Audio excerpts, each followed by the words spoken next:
Hi guys, it's Yuri, and today we're talking about an amazingly excellent subject to make a video about the best golf rounds performance. It was results of the Sebastian Munoz yesterday. In the first day of the AT&T Byron Nelson, he have played with 60 shots, minus 12. It's amazingly excellent result. Maybe it's his second best result this year, together with results of the Cameron Smith some weeks ago, and we'll try to make analysis of this amazingly huge performance. So it was par 72. On the par 3 holes, he have played 11, minus 1 to par. On the par 4 holes, his score was 35 at its minus 5. On the par 5 holes, it's amazingly huge result, 14 shots and minus 6. You can see that on par 3 holes, 11 shots and 14 shots on the same number of the par 5 holes, because it was 2 eagles, 1 birdie and 1 par only on the par 5 holes. So he have used the power of the par 5 holes amazingly perfectly, and he have converted 2 holes not only in the par 4 but in par 3. So the eagle statistics were amazingly excellent. So the total score is 60 and minus 12. Inside 100 yards, the short game, according to Dave Peltz,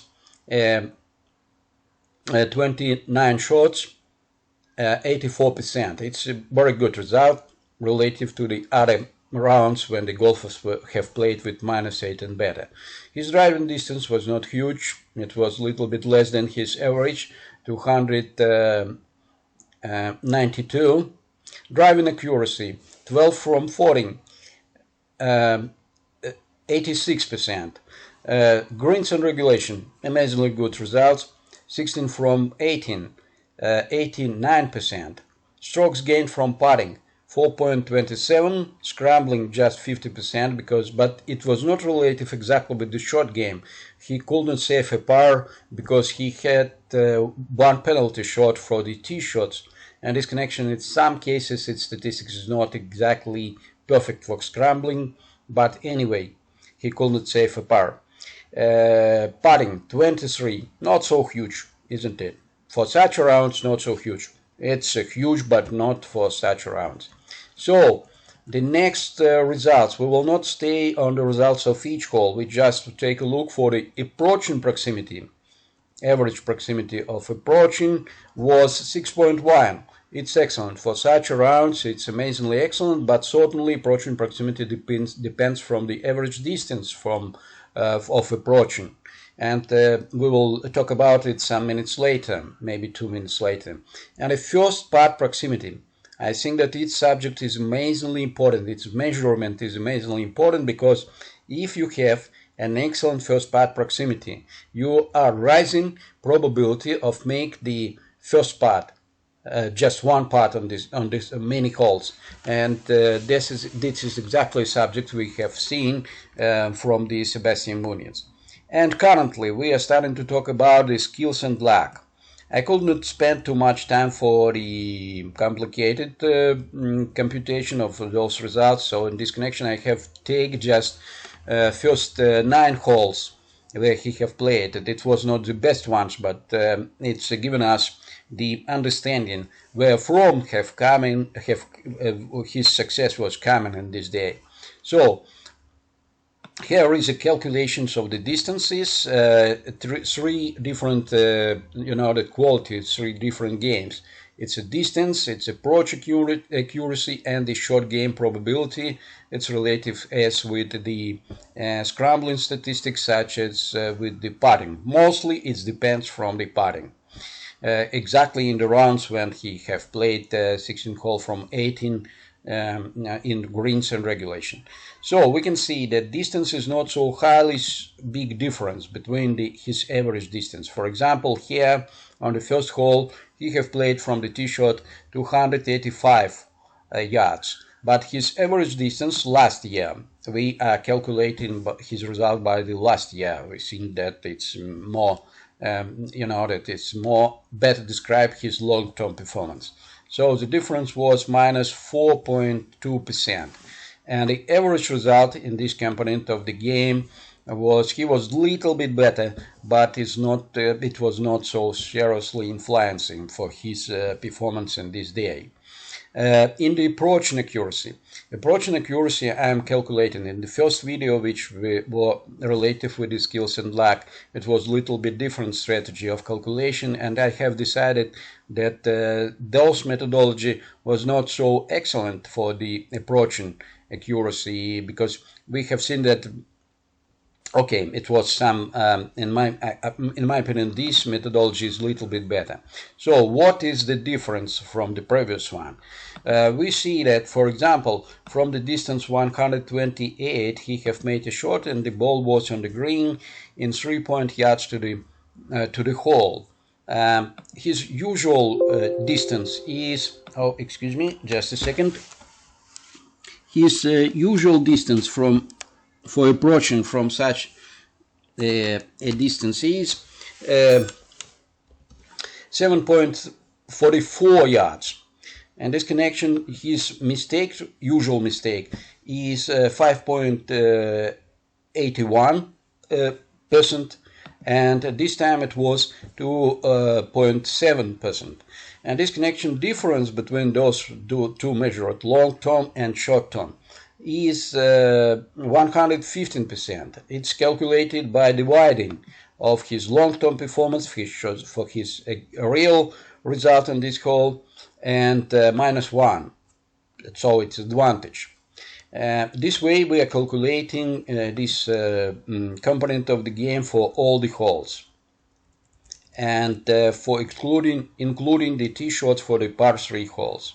And we are receiving the total results, so the sum of all holes, of all 9 holes, is 1042%, and the average accuracy is 115%.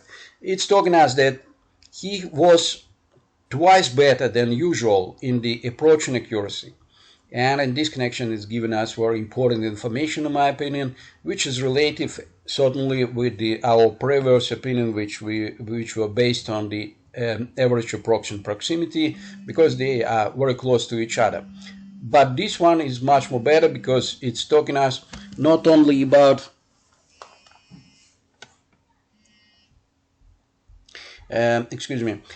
talking us not only about the it's included the distance, because it's much more better measurement. And the next one, it's a short game probability. So mostly it's related with the putting, but also including the scrambling where it was. So here we calculating the probability. For example, his probability for 3.5 yards on the first hole, it was 10 feet and 2 inches.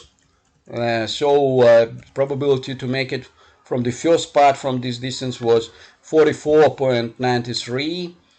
In this connection, he could not use this probability. In this case, on this hole, he have lost minus 44.93%, 0.93%, because his second shot was from the distance 0.3 yards, and it's certainly 100% probability to make the shot from this distance. So this way, the same way, we are calculating the same results on the different other holes, all 9 holes. So for example, here is for better understanding for you. His first part was from the distance 4.5 yards, and the probability for one part from this distance was 32.8% for him, but he have played it from this distance, and this connection probability is 100%, and his advantage in this day was 67.2%.